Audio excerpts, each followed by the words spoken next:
anything else. We don't want to know. We're dedicated To our favorite shows. Oh, my circuit! Everybody loves Hippo Scary dog! Pearson at Blurnsville. Futurama. Good evening. You are listening to a Radulich and Broadcasting premiere podcast TV party tonight.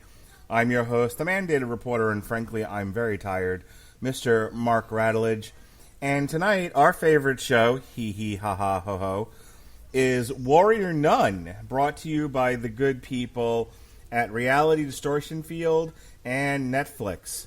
Warrior Nun is an American fantasy drama web television series created by Simon Barry, based on the comic book Warrior Nun Areola. No, Warrior Nun Areola by Erect Nipples Cell Ben Dunn.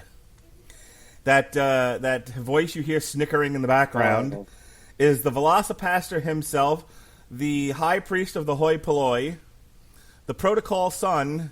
Ladies and gentlemen, he loves his mother, Jason Tzley. How do you do, sir? How you doing, Mark? I'm glad to be back. Not glad to be covering such this like we spoke previously. This is definitely a payback for making you watch Velocipaster. And now I definitely feel how Winfrey feels on most movies that you pick for you and him to cover. This was not great. It wasn't even good. It wasn't even average. Look, the first half of this sucks so bad it should be studied. The second half gets a little bit better, and then the ending is just... they are angling for a second season hard. Like... yelling, "Hey, fishy, fishy," into the ocean blue, angling. Like, throwing hand grenades in the lake, angling, for a second season. They are hoping against hope and praying against all prayer that they get picked up. I don't know if that's going to happen. I mean, it got some positive reviews. It's fresh on Rotten Tomatoes, but I don't know how many people are... I mean, the handful of people I've talked to who have seen it liked it. But these are not what I would call, like, television critics. These are casual television watchers, and there's some casual fighting and some casual heroes and some casually bad dialogue. And some casually really confusing storylines that never get answered. You know what there wasn't in this, Jason, which I think the series could have used? Erect nipples. Or a coherent storyline. I would have preferred erect nipples, but that's me, not you. Well, I mean, you know, I think it could at least add it to make me enjoy it a little bit more, because, I mean, this show was just... me and you spoke. The first 4 episodes are, like, brutal to get through. I mean, I'm all good with a series starting slow, but I'm not okay with a series starting so slow that it literally bores me to tears to try to get through. Well, around the middle of 4, it started picking up, and then that's when it introduced a lot of storylines that never paid off, and it just felt like a meth head with ADHD began writing. And then we were talking about this on the Long Road to Ruin for the Pirates of the Caribbean franchise. The Ask a Ninja guy kind of said his description of Dead Man's Chest and then at World's End was that they took a dozen different screenplays, loaded them into a shotgun, and fired it, and then sent a PA around to collect pages, and that became the script, and then that got lost halfway through. Kind of what this one feels like at times. So Warrior Nun revolves around the story of a 19-year-old woman who wakes up in a morgue with a new lease on life and a divine artifact embedded in her back. This is a halo that she thought came from an angel. Turns out he's the devil. We'll find that out in the very last episode. She discovers she is now part of the ancient order of the cruciform sword that has been tasked with fighting demons on Earth, and powerful forces representing both heaven and hell want to find and control her. So we have this girl who was involved in an accident that made her a paraplegic, and we have our Sister Shannon, who is their titular warrior nun, who is injured to the point of near death, They have to pass on this halo to somebody else, and there was no time to find a person really worthy of it, so they gave it to this girl. And so the first couple of episodes are her just kind of experiencing being able to walk again. And she kind of does it, like the way it's portrayed, and let me get your reaction to this, like there's a bit of her walking into a club where she takes an alcoholic drink and she spits it out. And she's like, oh my God, that's alcohol. And she's dancing, and it's a lot of like lingering shots of her just exuberantly enjoying her renewed lease on life. And also like discovering that she has powers that she didn't know that she had, like when she shoves the one guy in the club, and she's able to run through walls and all kinds of stuff. This got tiresome very quickly, because the actress, unfortunately, Alba Baptista, who apparently is like a big star in Europe and does a lot of like soaps and stuff, her portrayal of this character in the beginning is not particularly enthralling. Like, she's despite the fact that she's had unfortunate circumstances thrusted upon her, and she's involved in kind of a stranger in a strange land thing, she's just kind of an asshole, and she's hard to watch. And the dialogue she gives, and her inner monologue is even worse. Holy crap! Her voiceovers are terrible. And it's like this, and it's like you have some of the most basic writing ever. I mean, we talked on Velocipaster about film students. This sounds like a film student dialogue, because it's like no spitting, no spinning, and she starts doing a circle, and he's like, no, he clearly said, and then it's like, then she goes, oh, there's a pool, I want to jump in it. Oh wait, I can't swim. It's like, what the, and then the whole introduction of the hipsters that absolutely goes nowhere. That is like a Bling Green ripoff that they shoehorned in here with the love interest that lasted all of but 2.5 episodes.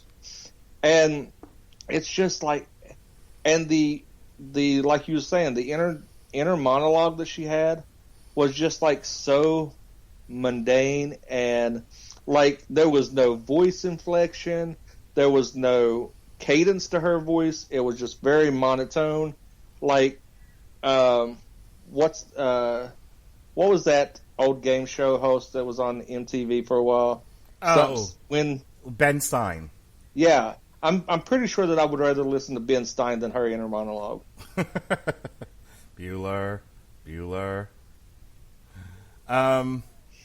Yeah, that's the problem with this, is that it's very... They backloaded it with a lot of action and more interesting stuff, but trying to get the character there, she's not a character... They don't give a reason why she's so bitter and so angry.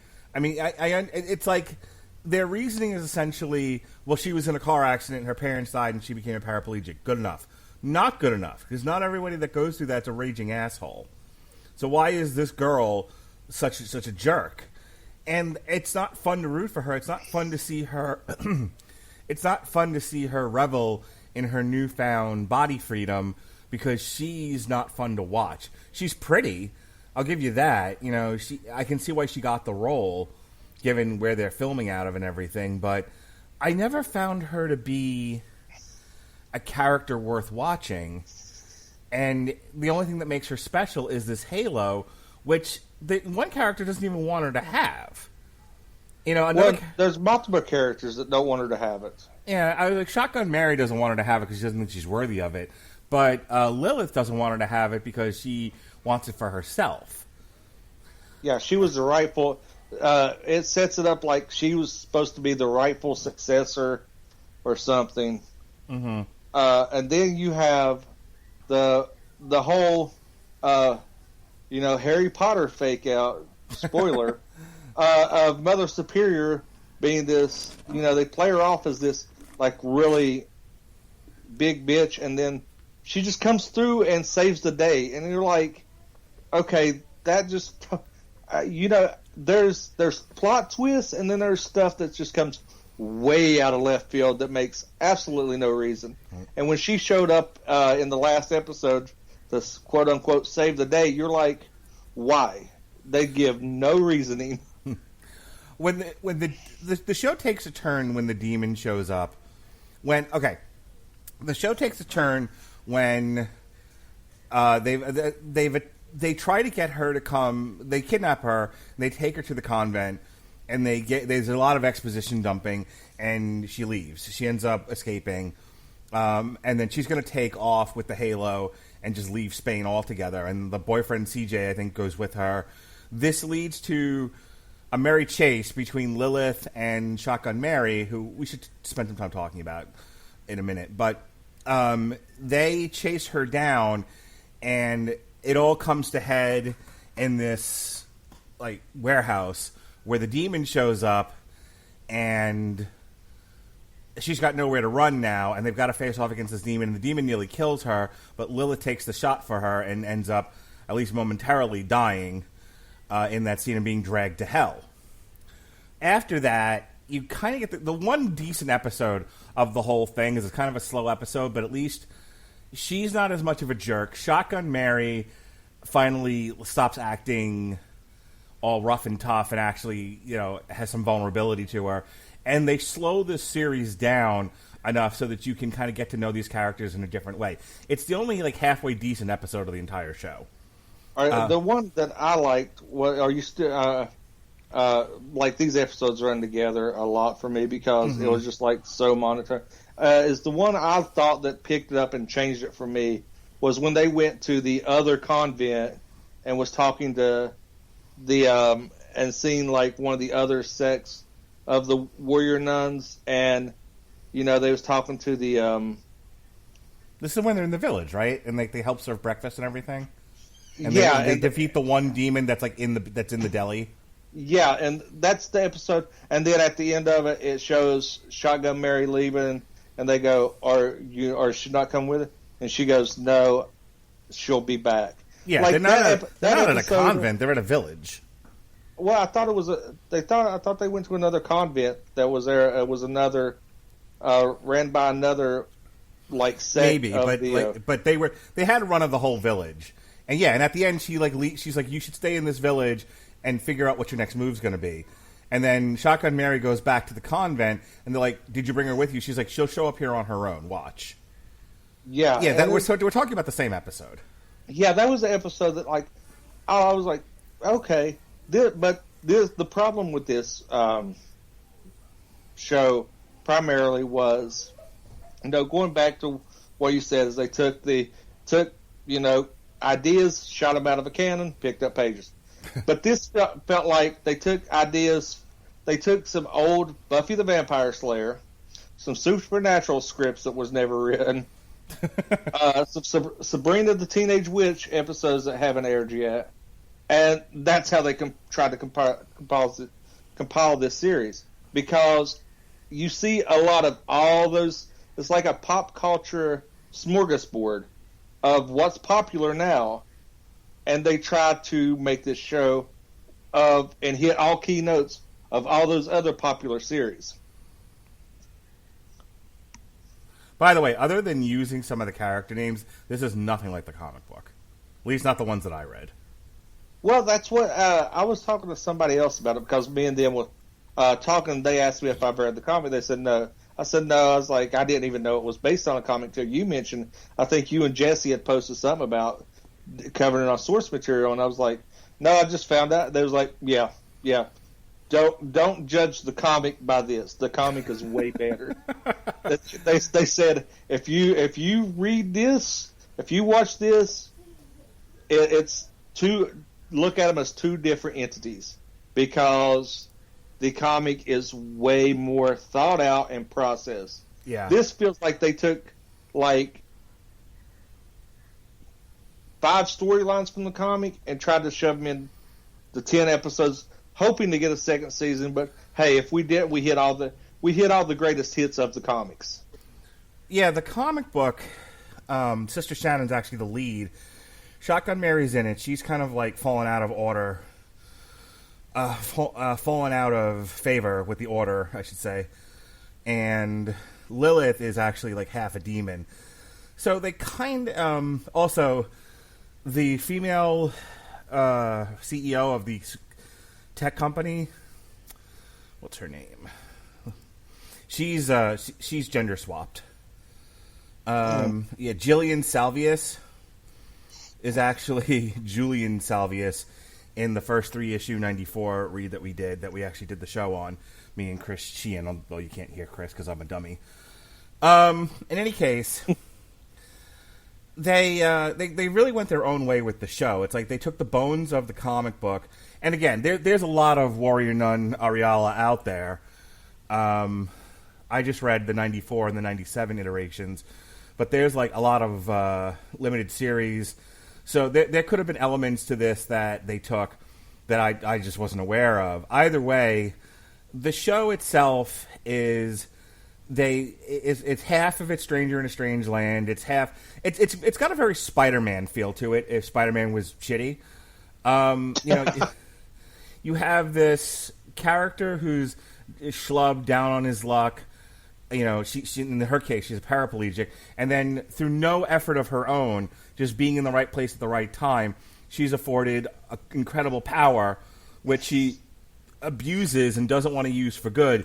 She's taken in by these powerful beings who are like, you have a gift, you should use your gift for good, and she's like, no, fuck off. So instead, she starts running around Spain with her new boy toy. And it isn't until somebody gets sacrifices themselves for her, that she kind of gets keyed in to how important she is, how important these powers are, and how, you have to be responsible with them. And, which is fine. I mean, people love Spider-Man. People, it's a beloved character. And that kind of story of the hero's journey is popular and people buy into it. But again, you have to have characters that I think are interesting to tell the story. The story itself has to be interesting. They waste a lot of time in this first half. Then you get to the village, and that's interesting stuff. And when you see her dealing with the demon for the first time in the deli, that's all fun. And then Shotgun Mary finally stops yelling at her long enough to be interesting. And let me stop there. Let's talk about Shotgun Mary for a second. What did you think of her character? I liked her. Like I said, I think she was the best character out of the entire series. But I really thought she was a modern day, and you're going to laugh at this. They tried to make her a modern day Pam Grier. Yeah, I really didn't like her line delivery for a lot of this. No, and it was like they could have developed the characters a lot more, gave them a lot more backstory instead of a lot of just like filler for episodes. Like they could have done a flashback episode with old girl being in the orphanage and expounded on that. It's like right. and develop the friendship she had with the young kid that we found out that was going to be murdered by the nun. How about develop her relationship with fucking Sister Shannon? Yeah, and or you could just you could have took one episode and done the whole backstory of up to where she dies, right? And then and show give backstory why Mother Superior acts the way she does, instead of doing it as a one off line like, oh, I know why you act so distant, because you care too much. Yeah, there's a lot of tell don't show in this, which is not a way to do a television show. And I mean, you could have. We complain, me and you and Winfrey. We all tend to complain when you show too much without explaining. This was the complete opposite. They gave too much. They over-explained everything. And it's like, look, we have to beat you over the head so you understand she's a shitty person and she had a shitty life. Okay, do you understand that? Next episode. Okay, do you still remember that she's a shitty person that had a shitty life? And that's and these episodes were like 36 to 47 minutes long, and 20 minutes of that was reminding you she's a shitty person that had a shitty life, and that she's going to continue to be shitty with powers. And it's like, it's just one of those things that, you know, it's like so ham-handed and beats you over the head and everything that it really takes you out of the movie. Like I said, they could have 4 episodes. Honestly, you could have done this whole story in about 3 to 4 episodes. Yeah.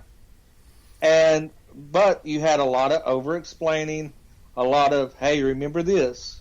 We want you to remember this. And then you had a lot of nonsensical stuff added, like the whole, and I'm sure, you know, it's on your list to get to, the whole scientific aspect of it that I felt went absolutely nowhere. That was just like shoehorned in because.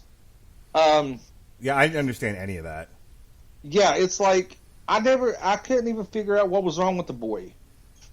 He lived. Yeah. It was a boy in a bubble. The mom wanted to create a portal to heaven, and that's it. And she pissed off the church. Yeah. Yeah, the whole Arctech storyline where you think they're going to be the big bads, and then it turns out they're not, and she's trying to save her son, and she thinks that the Halo is the battery that'll power up the door to heaven, and none of that really goes anywhere. It falls really flat. Now, I would have liked, you could have did a whole season just on that, like, you know, reference back to Buffy and the Hellmouth, for all those people that are like as old as me and you. You know, you could do that. You could set them up as a big bad, and then do the reveal of no, they're just, she's doing all this for a good reason. You know, do that twist. That would have been a very interesting concept. You know, them stealing these ancient artifacts, but instead you had a priest who was a thug at some point, like a hired hitman or something in Italy. A cardinal who is a murderous, vindictive person that's trying to rule the world and take the whole order out for no unreal explainable reason. And he murders the Pope just so he could be elected the Pope. And that goes nowhere. That's done in like the last episode and a half. And it's like they shoehorn so many things in. So it's like, we're going to get a second season so we can pay that off. That's like how it ends. Typically, a TV show has a progression, a beginning, middle, and end. Not a beginning, middle, a beginning, end, middle, cliffhanger. And don't get me talking about the whole evil Jesus. That was ridiculous. Yeah, so the whole time they're doing this series, whenever they referenced Sister Shannon and the Halo and the whole history of that, they talk about this character, Adriel. And Adriel was supposed to be an angel who gave his Halo to whoever the first warrior nun was. I can't remember her. Ariola de Cordeaux. Harry Sue. Ariola de Cordeaux, according to this. So she's the first, and then you find out that what Sister Shannon found out was that the existence of Adriel, who's buried underneath the Vatican, is the one bringing the demons. That's the way I understood it. That he was bringing the demons to Earth, and so that the warrior nun were essentially locked in a battle forever with these demons. For what purpose, I'm not entirely sure. And then as it turns out, he's not actually an angel at all. He's the devil. Mama said he's the devil. Did any of that make any sense to you? Not in the least. Especially when they did the whole Crusades flashback, and he's being chased by a demon, and then you're like, okay, so Amber actually watched this with me, watched a little bit of it with me. She's like, okay, this looks really interesting. Okay, I could. And then she goes, okay, what the hell just happened? I thought they were setting him up to be like Jesus that came down, kind of cool, kind of a nice concept, and now we have evil Jesus that is being chased by the demon that is actually evil as well. Two evils fighting each other. Who is booking this shit? Vince McMahon?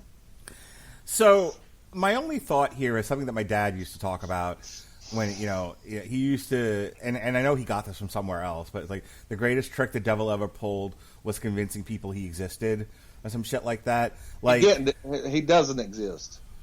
Okay.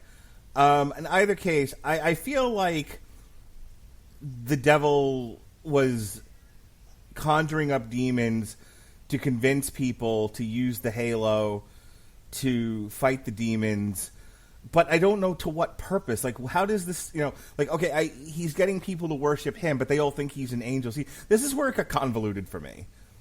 It took you this long to get convoluted? Well, I mean, the first half of it is her just abusing her powers. Then it's a lot of explanation of how important she is. Then they finally get her on. Then she goes to ArcTech to be experimented on to see so they can explain how much power she has in the Halo and what it can and can't do. That's when they figure out that it's Adriel who's causing all the demons to show up. But they think he's dead and that it's just his bones. And then she finally gets down there. They finally get into the Vatican. She's able to walk through enough wall to get to where he is. And then he's like, yeah, I'm in prison down here. And then he tries to take the halo from her. And imprison her. Right. And it's like, but yeah, he gets out anyways. Right. Then he gets out, and they have this big fight, and then the whole thing ends with a bunch of demons jumping on top of Shotgun Mary, and then it's like, then it's over. It's like an episode of The Walking Dead. Somebody gets overcome by a walker, and hey, roll credits. The fuck? Yeah, this was it took them forever to get to this point, and then I'm not sure what was resolved, if anything. Like, nothing. I guess he wins because they don't have even the Lilith who came back from the dead, and now don't even start on that. That was a mess. Well, again, in the comic book, Lilith is actually like a demon who works against hell, and she's also buck-ass nude in the '94 iteration. Hey, this sounds like a comic I need to read. Oh, erect nipples. That's all you need to know.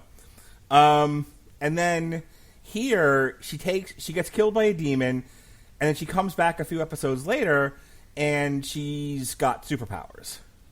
And no explanation of how she came back. If you just a little, they like to do an expedition dumps. Why not do that? Okay, she went to hell, and do the simple supernatural thing. She went to purgatory, had to fight her way out to get back to help save the order. Boom. One episode of that. Of her trying to fight back to, where she did sacrifice. She was spared and got sent to purgatory, and she had to fight her way out to purgatory to come back to try to help save the order against, evil priest and evil cardinal. This is like, to me, this was like 2020 summed up in a TV show. Everything is going batshit crazy. Nothing is explained why it's going crazy. Nothing is ever resolved. You get told 15,000 things and none of it's true. You think the priest is a good guy. You come to find out that he's a former hitman or something for the Italian mob. And then, okay, so because they set him up like he's working with the order against the cardinal who's evil, and then you kind of find out both of them's evil, and men are bad, and women are good, and it's like anti-misogynistic, trying to be women empowerment. Which I'm okay with that. Don't get me wrong. I have a daughter, yay. But I feel based on how your daughter sees things, she would have been like yeah, girl power, okay. But I really think that she would have been like, I don't know where this is going. That's my biggest problem with this. Like, the second half of it was more entertaining than the first half, but that's because the first half is really, really bad. The second half of it, I think, had they actually wrapped something up and concluded the story, I might have a softer opinion on it. But it's hard for me to buy into a show that takes forever to go somewhere, finally kind of starts to get somewhere, and then it's like it's over before there's a satisfactory conclusion. It's like they went out of their way to develop a show that doesn't give you a gratifying ending or journey. It's so weird. You know, and when I saw the previews for Warrior Nun, I was like, I'm committed to this because it's a comic book adaptation, and I try to cover all the comic book adaptations I can that come on streaming services and what have you. But like, I knew this was going to be awful. I didn't think it was going to be this bad. And I'm trying to find like positive things to say about it. Like, I don't know, some of the girls are pretty. Alba Baptista is a very pretty gal. She can't act worth the shit, at least not in this. Like, I don't know how she does in the Portuguese and Spanish soap operas that she does, but she's not good in this. This is poorly directed.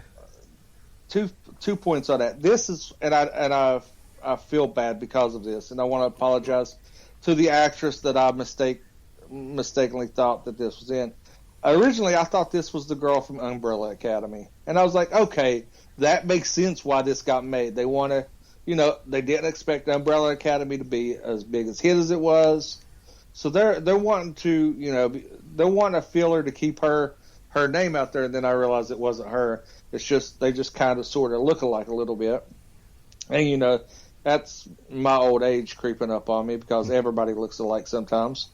And then it was like, I really think that this was rushed to have content because Netflix is losing so much. They lost a lot of stuff in the Disney deal, and they lost a lot of content, so they're going to a whole, okay, we got to have content. So we got to have something out there. What's something that nobody's talking about? We had a hit with Umbrella Academy. What's another obscure comic book adaptation we can do to try to capitalize on? And that's what this kind of felt like to me because it went a whole lot of nowhere. Like, I mean, some of the action sequences was, I mean, I will give that to them. Some of the training fight sessions was kind of cool. The whole Shotgun Mary Lilith bathroom fight wasn't horrific. I mean, it was one of the bright spots to me in the show because it was really brutal. You kind of felt like, hey, look, they really want to beat the hell out of you, but it went nowhere. It was like, oh, I outsmarted you, I handcuffed you to a handicap thing. It's okay, and then okay, you get it went nowhere, and it's like you could have built upon that. And then you get the whole demon. You could have infused the demon a little bit more. Try to, sprinkle that throughout a little bit more. Sprinkle the whole demon sense. Have her seeing more demons. Except, randomly just red mist across the screen. So, Simon Barry is a Canadian screenwriter, director, and film and television producer.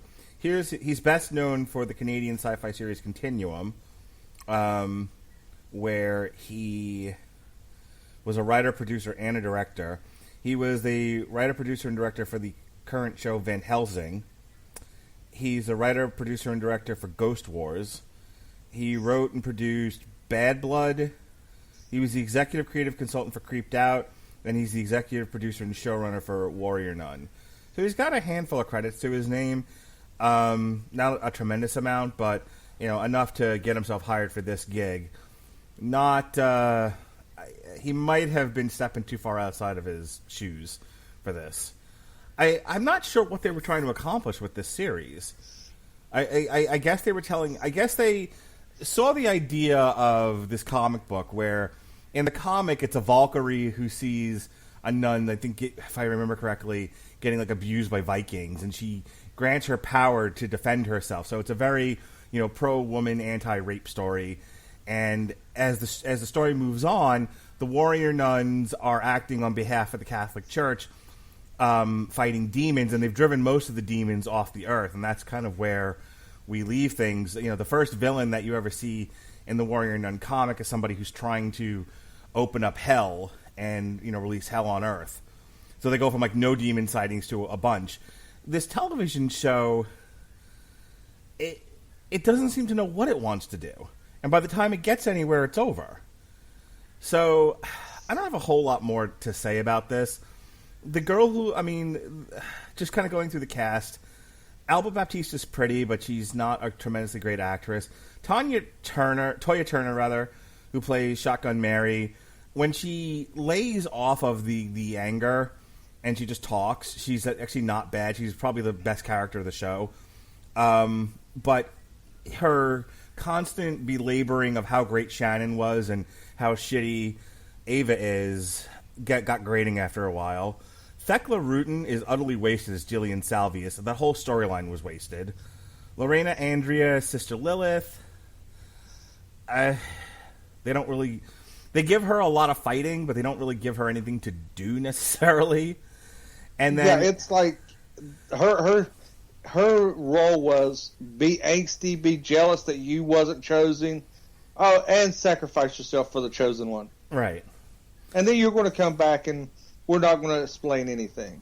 Tristan Ulua, who plays Father Vincent, just whispers all his dialogue. That's like the sum total of his acting. The most well-known actor in this is Joaquim Del Almeida, who plays the Cardinal. And he's a good shitty villain, but they don't do anything with him. At the end, he's like, "What are you accusing me of?" And then they never answer him. That's really it for like the main cast. So I'll give you the final word here. I know you were like, "Wow, this was worse than Velocipaster." I don't know about all that, but you did not enjoy this. Do you have any final thoughts? Well, Velocipaster, it had a coherent storyline. It just had, it wasn't all over the place. It wasn't like, a preschool kid with ADHD that hasn't had their medicine in a week and a half. You could at least follow some relevance of a storyline. But I think I think a lot of this was rushed.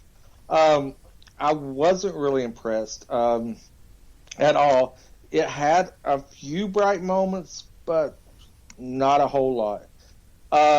Some of the actresses were, it was basically, let's put you on screen because you're pretty. And we're not going to give you a reason there. We're not going to give you any semblance to the storyline. We're just going to put you on, just for visual gratification to try to keep people tuning in.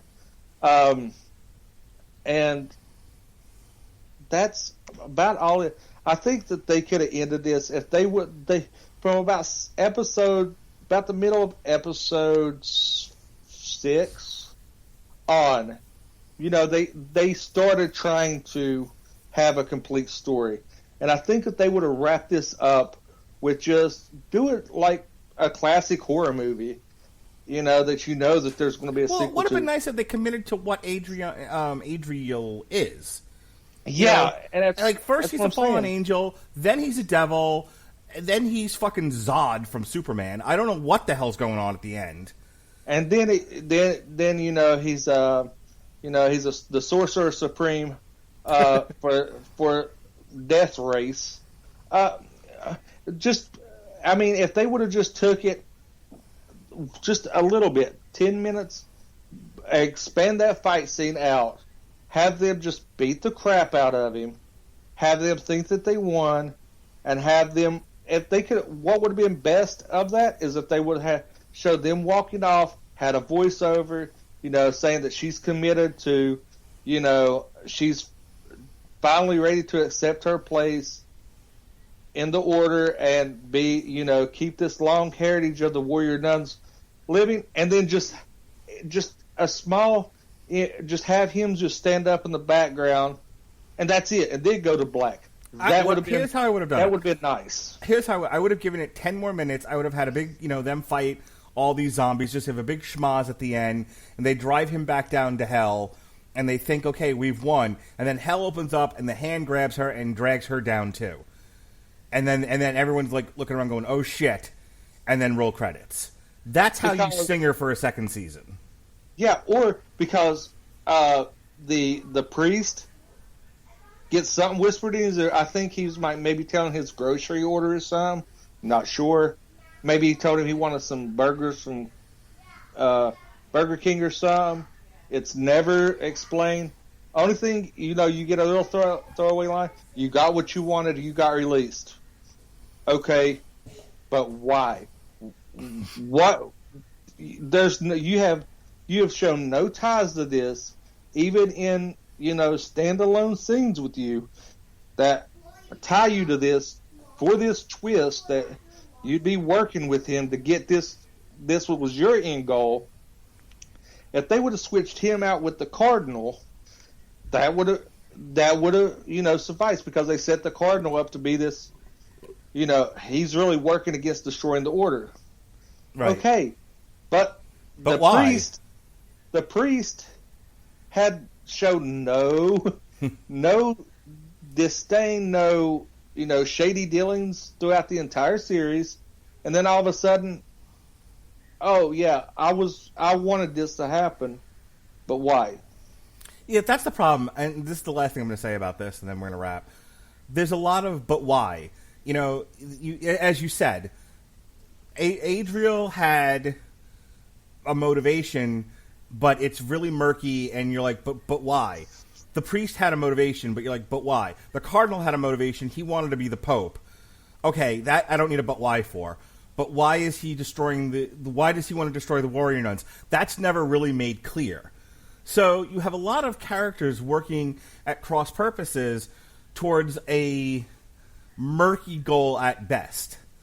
And then this whole thing is supposed to be on the shoulders of Ava, who too late in the show for me comes to realize that she's important, because even in the second half it takes her a few episodes to really get on board with wanting to do anything. And it's so funny because even when they're down in the Vatican, she's like, support your team, be a team player, and in the one nun is like, yeah, we'll see what happens. Yeah, we're down to 2 episodes left. They still don't trust Ava, and with good reason. Because it doesn't make for a very interesting television show. No, because okay, you want your protagonist to have some redeeming qualities, like we said. She had none. Right. She had no progression. It's like, I'm a shitty human. Oh, why don't you trust me? Because you're a shitty human. Right. Remember, we've been reminded of that every single episode. And I mean, I think that they could have done a lot better with this. I think that it was just a cash grab. They lost the Marvel shows. They lost Punisher. They lost Daredevil, Luke Cage, Iron Fist, and Jessica Jones. So they're looking at another comic book company. And they're like, "What do you got?" I mean, this was from a Canadian comic book company called Antarctic. This was a lot of Netflix is doing a lot of turning to independent comic companies and going, well, we lost all the Marvel stuff. People like comic book shows, develop stuff. And they're throwing money at these comic book companies. But there's a lot more independent comic book companies that have a lot better story arcs and a lot better things. But they all don't have erect nipples, Jason. Erect nipples sell. You know what Netflix should go after? This is going to be my final thought on this. Okay. They should go after a comic series like Saga. Yeah, that would have been perfect. I mean, I think you need a lot of money for that. But if you did it like Firefly, I think it would work. Yeah, I mean, Saga it's got a great fan base. Hey, do me a favor. Take a few minutes and explain to people what Saga is. I'll be right back. All right, what Saga is, it's an independent comic that it came out, I'm going to say it's about six years ago. I think it was when it came initially. The first one ran March. Oh God, it came out 8 years ago. Good. it's basically Star Wars meets Game of Thrones. I mean, Sci-Fi had a similar show, Defiance, that was kind of saga-esque, but it's science fiction and fantasy. It started out as trade paperback. I actually owned the first run of it, and I'm really struggling. It's always it's basically like a space opera type comic book that has a lot of depth to it, and it has a lot of fleshed out characters. And if you have not heard of it or seen it, I highly recommend you go pick it up. And thank God, Mark, you're back, because I'm really struggling because it's been so long since I've read Saga that trying to remember everything, and you tend to like to put me on the spot with no prep. But yeah, it's like a space opera of Game of Thrones meets Star Wars. I highly recommend you do check it out. It is, like I said, it's Sci-Fi had. I don't know if you ever watched. I think it was called Defiance on Sci-Fi. No. It was really good, and then Sci-Fi just dropped it. It had a saga type feel, the comic book feel. So I think that if they tackle something like that it's already got a built-in fan base. You have that whole sci-fi fantasy realm. Yeah, I mean the budget might be a little bit higher, but shit, I mean, based on this, your budget is flexible. So Netflix has money to burn, and I think if they really wanted to commit to a movie theater quality production for a long-term series for Saga, I think it would pay off in the end. I think people would really...